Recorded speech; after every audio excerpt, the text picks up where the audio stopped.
Hey guys, welcome back to the channel. It's the Red Shadow here again for another month's worth of pickups. A decent amount of pickups. I think maybe in the last video I might have mentioned that September was going to be pretty good for games that were coming in, plus games that I bought, some movies and Blu-rays that I picked up, and a book too.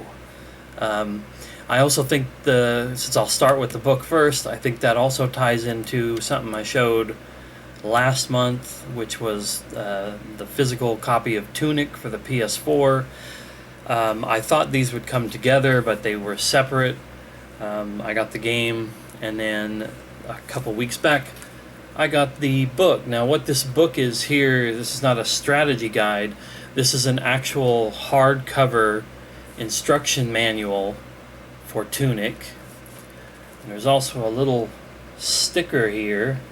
Basically what this says is, gentle note of caution, herein lies a trove of secrets, many of which will change your understanding of the world. Should this be your first taste of Tunic, it is recommended you explore only the pages you have collected in the game. Or, just as in the days of old, indulge but once in a quick and surreptitious flipping through, allowing yourself to be tantalized by what's to come. Because one of the gameplay gimmicks for Tunic is that as you're playing through the game, you find pages of the instruction manual in the game itself, and then they give clues to things that are coming up in the game, or they'll explain to you how you can access areas in the game that you weren't able to get to before, and you were looking at it and you were thinking, how do I do this? How do I get to that area? And then the pages you find in the game let you know what's going on. So that's why real instruction manuals for the game are not something you want to jump into before you've played it, unless you just want to spoil that kind of stuff for yourself. Now, I just wanted this because it was cool. It was not that much more expensive on top of the game. I think it was less than $20. I think this was from Fangamer. I think they make really good quality stuff. I appreciated the fact that they, did the physical copy of the game in the first place. So I had to get that. I have played a little bit of the game, but it's the kind of game where I think I need a little bit more stability in my life than what I have at the moment. I'm still several months into kind of some chaos in my world, so I'm not gaming as much as I'd like to. But once I find some solid ground again, I'll go back to play some more Tunic. Okay, so let's start the rest of this with the movies and stuff that I've picked up. I've got one movie and then some seasons of a show I've already shown a few of in the last video. But first off, we'll start with this movie called Lost Girls and Love Hotels. This is a new movie starring Alexandra Daddario. I remember seeing, I believe there were previews for this on YouTube last year, and I thought, well, this is an interesting movie. It seems a little steamy, seems a little mysterious. I thought, well, I'd like to pick that up, and it didn't seem like it was getting a normal standard Blu-ray release that I could find anyway in the US. This one I ordered, I think, came from Canada. None of the ratings on the back are standard, like ESRB or whatever it is, MPAA. But I was able to find it on eBay. I actually had it on my watch list for a long time. Finally managed to pick it up and get it into my collection. Haven't had a chance to watch it. I haven't watched a lot of movies here lately either. Everything that I normally do, aside from watching YouTube, has kind of gotten pulled out from underneath me. But that's cool. I'll watch it whenever I do get a chance. And the TV show I was referencing earlier that I have shown in the past is The X-Files. I had Season 2 I showed in my last pickup video, and Season 1 I picked up in November of last year. Much like I expected, I cranked up grabbing these seasons quite a bit this last month. So I've got Season 3 I really like these covers. When I first saw the artwork for these, when I was starting to shop them, I wasn't sure that I liked the sort of like monochrome or just a basic single color scheme, and some of the pictures I thought looked weird, but now that I have them in my hand, I really like the way that they look. So there's season 3. Here's season 4. Good picture of Mulder and Scully there. Here's season 5. And then season 6. Season 6 is a sealed copy that I got. Got a pretty good deal on this, and from the same seller, I just today secured a copy of season 9. And then here's season 7. And like I just said, I just paid for a copy of season 9 today, leaving only season 8 out of my grasp for the Blu-ray set. Unfortunately, I read that when season 8 came out on Blu-ray originally, this was like 2016 or 2017, or maybe it was a different year, but it seemed like all the stuff I was reading about was from like 2017 or 18. Somehow or another, some of the initial copies of season 8 came out, and they were very, very dark, like hard to watch episodes dark. So I'm a little scared to jump on a season 8, and hopefully, I don't want to get a bad copy. So I'm going to have to, I guess, try to buy a copy that's been opened, and then ask the seller on eBay or Amazon. I think I would have better communication with the eBay sellers and have them confirm for me that it's not afflicted with that issue, because Fox was doing replacements of those Blu-rays back then, but not now, 5 or 6 years later. So anyway, can't wait though to get them all in and finish watching Lost, which is what I've been watching here lately from time to time, because X-Files will be next. Okay, so that's the one book and the multiple Blu-rays. Now we'll start on the video games. First thing I want to show is 3 games that I picked up from Video Games Plus from Canada. They were doing a sale. Basically, they had 4 games up for offer. If you bought at least 2 of them, you would get a 5th game for free. Of the 4 games they were selling, I already owned 1, and I decided not to buy the other 3 just because I may regret not getting the 3rd game. But I got the following 2 games, and then I'll show the 3rd one that was free last. But this is it wrong to try to pick up girls in a dungeon? Familia Myth, Infinite Combat, or Combate, because the word has an E at the end of it. This is an anime that I actually think I own some of, but I've never watched it. But this game was cheap, a part of this deal, and it looked like it might be decent and fun. I don't think it has great reviews though, but I don't really care too much about that. Second game I got on this deal is Song of Memories. This is a visual novel, one I've been looking at for a long time that I thought I might pick up at some point. So this ended up being like the perfect chance to grab that. And then for buying those 2 games together, I got a game that I almost bought last month in August, and I'm glad that I held off on it, because I got Kataria Fables for free for buying the other 2 games. This is just sort of like a cute little RPG game starring animal characters, including cats and dogs and whatnot. It's a farming and crafting RPG game. So I'm glad, like I said, that I waited, and that ended up paying off for me. Alright, so the next batch of games will be my limited run deliveries.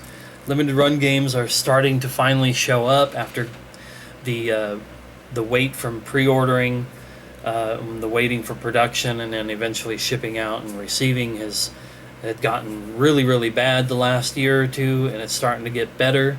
So, for example, this was a game that I bought and paid for, I believe, in June, and now I have it. Ouch. It's Buddy Simulator 1984. So this is a very interesting looking visual style. I don't buy a lot of these games that are sort of like black and white or, you know, basic monochrome colors, single colors. Aside from, I think, this, Undertale, and Amori, there are very few of these that do it for me when I see them. But this one looked really, really interesting. I saw it in the Feardemic Discord. They're one of the, I think they're like a publisher. They're on the front there too. But they do a lot of horror games and you know, unusual games. And when I saw it, I was like, well, that really looks cool. I think I even won a code for it for the Switch, but I don't have a Switch. So I gave that code to someone in one of my other Discord servers I'm in. When physical release was advertised on Limited Run, I was like, yeah, I'm going to get it. Like, this one has always interested me. It's different. It's supposed to be like an AI video game buddy from the 80s. And the game, as far as I know, takes a lot of weird twists and turns. So I just thought it would be kind of cool to check it out. Now, I don't know if I'll get to play it anytime soon. It might be a perfect Halloween game, but I have some plans for what I'm going to try to play this month. But yeah, that one was a very interesting and unusual game to grab. Next game up here is 35mm. This is from the same developer that did a game that I bought a couple years ago and that I played and I really enjoyed, that was called In Rays of the Light. This is sort of a horror theme, psychological horror themed walking simulator style game where you're taking pictures. It has to do with like nuclear war in Russia, which was a lot of what In Rays of the Light was about. So I was stoked to get another one from this same developer and see what kind of thing they do here with the picture taking game mechanic. Alright, next up I have Enclave HD. So Enclave, I believe, was a game that was only on the original Xbox, and maybe it was on PC as well, but it wasn't on PS2, which is what I was playing back in the day.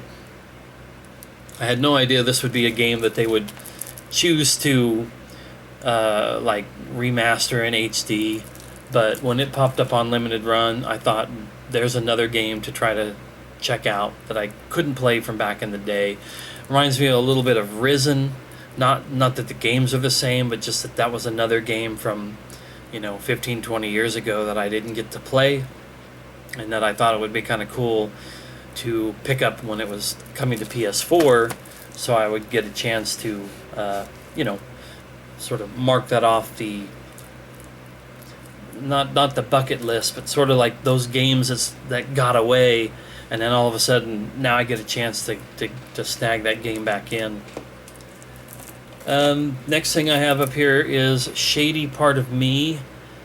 This was a game that caught my eye because it uses a mechanic of, probably can't see it very well, but it's like a platforming game where you're controlling this little kid in a dreamlike journey, as it says, but every once in a while you go from control of the character to their shadow, and it uses the shadows to like solve puzzles and do traversal bits, and it had a very cool looking art style, and so for me that was enough to grab that. Next thing we have up here is The Good Life. This is a game I've wanted to pick up for a long time. This was a Kickstarter game from White Owls and Playism. I know that I think the mind behind Deadly Premonition is behind this game, and then there's someone else as a part of this as well. Somebody that had something to do with the original Panzer Dragoon, I believe. Anyway, they made this game. It was kickstarted several years back, and it used to be that the only copies of this that you could get were the Kickstarter versions. This Good Life game may have actually been the title that caused me to worry about if I heard that a game or something was being kickstarted, and if I didn't join the Kickstarter and get it that way, I wasn't going to get a copy otherwise.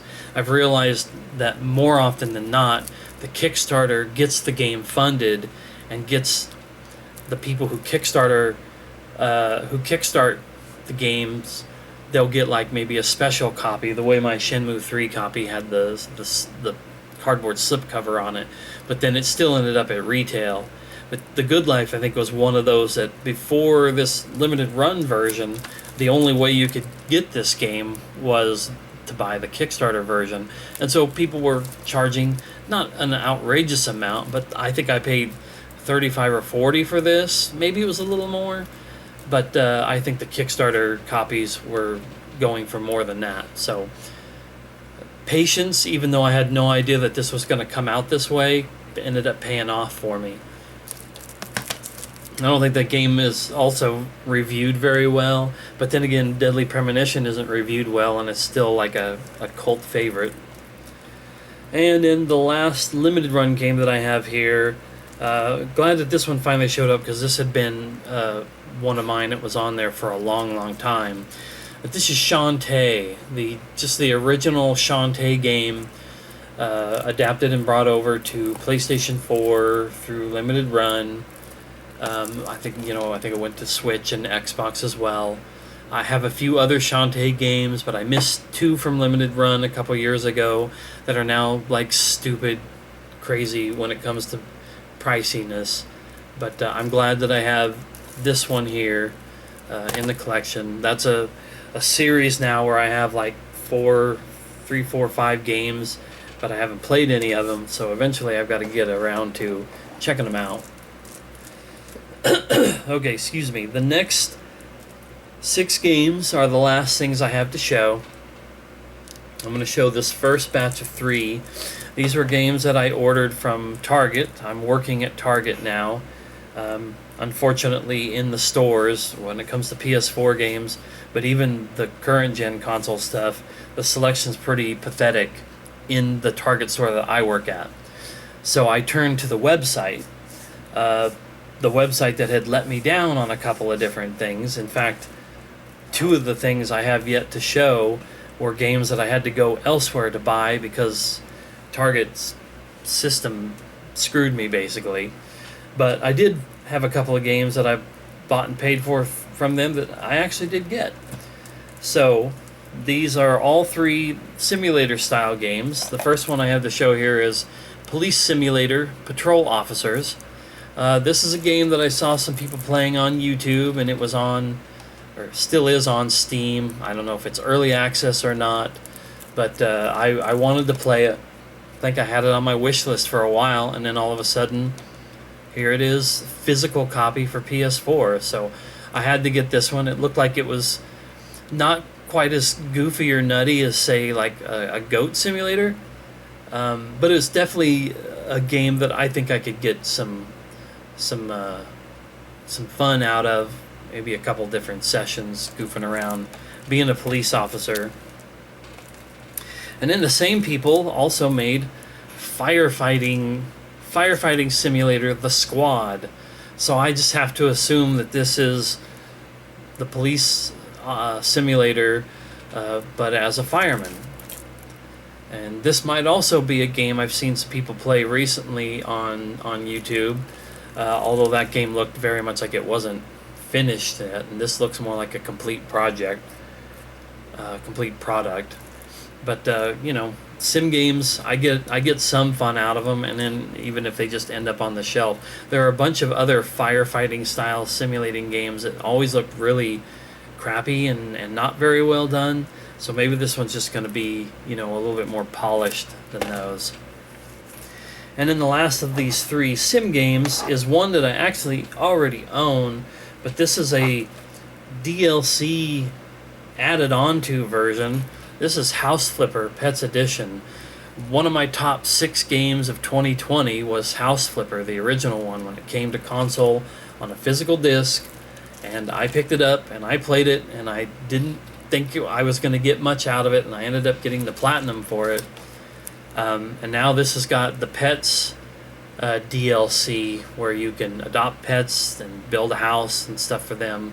There's a bunch of different DLC for House Flipper I've barely even touched, so at some point in the future I'm going to get a chance to to dig into this new content. Okay, so the next thing I have to show here, it's got some extra little goodies and has a little bit of an extra story on it. So I'll show the game here first. This is Postal 4 No Regrets, and that's not a mistake. That's what it is. That's what they put on here. I think it's a little bit of a takeoff of the tattoo, the meme tattoo that was shown years ago that said no regrets, where the tattoo artist or somebody misspelled regrets with an A instead of two E's. So Postal 4 comes out and it's no regrets. But this copy of Postal 4 has got an autograph. It's not on the actual artwork. It's on the case itself. It's autographed by two of the people, like the main guy over Running with Scissors, the company that's like responsible for this game. And then I want to say the other person is like maybe the lead dev on the game, or maybe they're both lead devs on the games. I'm not sure, but somebody shared it in like one of my Discord groups. Said, hey, you can get autographed copy of Postal 4 from their website, Running with Scissors website, and it was $40, which is the same price it was going to be at retail. So I thought, well, why the hell not? So I ordered that and got it. Now I've played Postal 2. I have it on Steam on my computer. I've played it a little bit. It's it's goofy. It's weird. It's crazy, controversial for the time, and yada yada yada.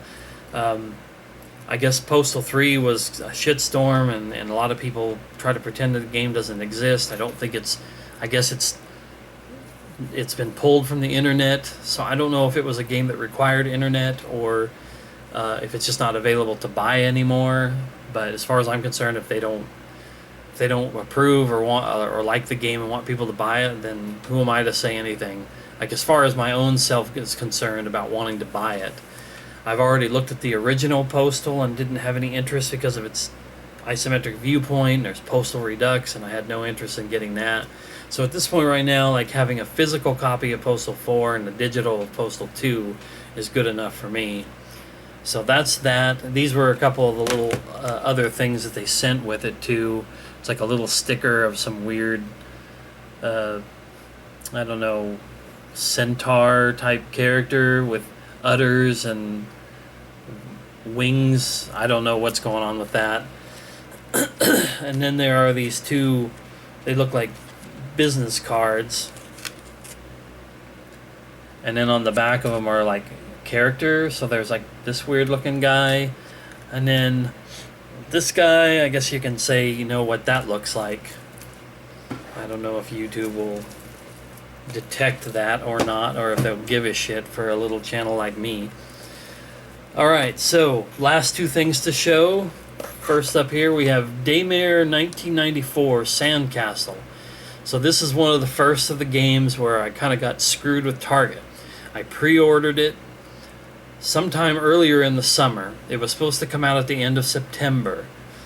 Then as it got nearer to the end of September, the collector's edition like this on some retailer websites, it showed an late October date. No, I'm sorry. It was supposed to come out late August. Then it showed a late September date. And I started to get a little antsy, thinking, is this thing going to actually come out? Am I actually going to get it? Details were scarce. I'm literally on their Discord server, the Daymare Discord server, and the devs are on it, and they're not saying much. They're putting it on the publishers. That's all on the publishers. They have nothing to do with it. I'm thinking, I get that. I can understand where the publishers would make that decision, but you'd think that the developers would still know when versions of games are going to come out, but maybe they didn't. So when the dates changed, somewhere in there when the date changed, and it was approaching the new date, on Target's website, when it got to that date, instead of it saying it's shipping out to me, it said, "Oops, it's back ordered." That's the word I'm trying to remember. This game is back ordered, and actually, what I think happened was, if you pre-order with Target too early, like they ping your credit card or your debit card or whatever you're using to pay for, they'll ping it to make sure that there's money on it, and then it's good. And then they'll do it again after so much time. Say you pre-order something a year before it comes out, they'll ping it a couple times throughout that year just to make sure your card is still alive and all that. Well, the card that I was using didn't have money on it when they went to ping it right before this was supposed to come out. So it said, "Oh, this is a problem. You need to fix this. You only have a limited amount of time to get it done." So that's what happened. When they pinged it, I didn't have money on it, but like the next day I got paid, there was money on this card. And so I go in and I do all the things that it told me to do, delete all forms of payment, re-add that form of payment, go back to the order, make sure that it's all yada, yada, yada. Anyways, the next day it said, "You didn't fix this problem, your order is canceled." And I thought to myself, this must be a convenient way of them saying, "Well, we didn't get the product, we don't know if we're going to get the product." Whatever it was, even if it wasn't any of that, and this is just a stupid conspiracy theory, I had to ditch Target on it and go to Best Buy. I went to Best Buy's website, I ordered it, and then like a couple days later, I got this. So this is limited, all the physical copies. The Xbox copies were either canceled or indefinitely postponed, but for PS4 and PS5, they were making 5,000 of each console's version. So there's 5,000 PS4 Collector's Edition, 5,000 PS5. My number, it's not on the box, it's on a thing inside the game. I've already opened up the box to check on my number. I got number 3,111, so no special number, nothing, anything like that. Also, I should point out that this is the prequel to Daymare 1998. This was a game that was being made by the folks who made this one. 1998 was meant to be a Resident Evil remake project, and apparently Capcom got wind of it. They invited the developers to Osaka, Japan, and talked to them about the remake, and basically told them, "You can't make the remake, we're not going to give you the rights, we're not going to allow you to do this, but we like what you've done enough that we suggested you just turn it into your own game. It can be sort of an homage to Resident Evil." So they changed it to their own brand new IP, Daymare 1998. But two people, an artist from Capcom and somebody, the lead creative director of the original Resident Evil 3, joined the devs and helped to make Daymare 1998. I don't know if they had anything to do with this new one, but I thought it was an interesting little bit of trivia for, what could have just been somebody got on Unity and threw together a game, but it has some interesting history. Daymare, this one and 1998 are games I'm going to at least try to check out for Halloween for October. I don't know that I'll beat both of them, because I don't know that my situations here at home are going to be resolved by the end of this month. But that's my plan for Halloween. Okay, and then the last thing I have to show here, and it's another one with a story with Target involved. But this is, let me get this right, The Legend of Nayuta Boundless Trails. So this is another game in the Trails of Cold Steel / Legend of Heroes. I think Legend of Heroes is the overarching. Trails of Cold Steel is kind of the important, or the most popular of this whole series. And then they've been releasing the other games that I've shown before, the Azure, the Zero, the Reverie. Now for next year, there's Daybreak. But this one came out, this is a bit more of a spin-off from these, and I believe that this is more of an action RPG where the rest of them are more turn-based, or maybe I'm wrong on that. But I got the gist from looking this up that this has a bit more of a different style of gameplay. But I just couldn't let this go by because, one, I really want to get into this whole series, especially the Trails of Cold Steel games. And I have to get these right away because I'm just worried that some game in this series, maybe one that people are like kind of sleeping on, might end up being the next game that ends up super pricey a year or two from now, and then I'm like, damn, I wish I would have grabbed those. But this, like I said, I ordered this one. I pre-ordered it. I pre-ordered it from Target 4 or 5 days before it was supposed to come out. I know that's close to the end, but you know, I would figure the stock would be there for the whole time, and then anything that wasn't pre-ordered would just be sold on their website or in their stores. So a couple of days beforehand, I pre-order it. When it gets to the day of release, back ordered, just like Daymare. It says back ordered, and I'm like, why? Why are these games back ordered? If it's not available to pre-order 4 or 5 days beforehand, then make it say out of stock. Don't bait me in. So I immediately just canceled the order, and then I purchased this one through Walmart, and I got it. Initially, they were saying it wouldn't get shipped till the middle of October, but a couple of days after release, I had it. So glad to have that. Moral of those last two stories, I guess, is just that once upon a time I thought Target was the place to go for music because it would be uncensored, the selection was vast, movies, a little bit more eclectic selection than like Walmart, and Amazon and places like that seem like a barren wasteland of, oh, you know, I'm going to find all this weird stuff, but I don't know for sure that I'm going to get it or get it on time or whatever. Target just seemed to be that place that I would go. And then with video games, they always carried so much shit that Walmart didn't. Not just, you know, in store, but even Target's website compared to Walmart.com was always such a better selection. And they still have a really cool selection. When I'm shopping these games that I was looking for, I was getting recommended like suggestions of games. Everything I was looking at looked really awesome. So I will at least use them for sourcing, like, hey, there's some cool looking games.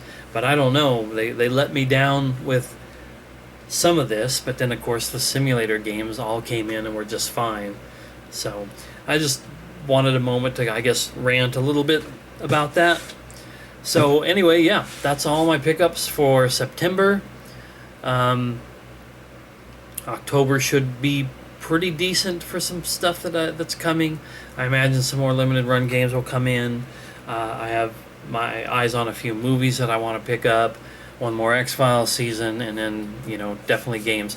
Now, I'm not on PS5, so, you know, October is a loaded month for games, anywhere from Spider-Man 2 to Super Mario Wonder and all kinds of other stuff. But not being on PS5, not having a Switch, yada yada yada, means there's a bunch of stuff that I'm gonna miss out on. If I do pick up anything for Switch, I do have my eyes on finally trying to get the Metroid Prime remaster, and then the Super Mario RPG remake that's coming along is something I want to get in my collection. So yeah, anyway, I'm rambling once again. So thanks for watching, and we'll see you next month with pickups and maybe soon with some other stuff.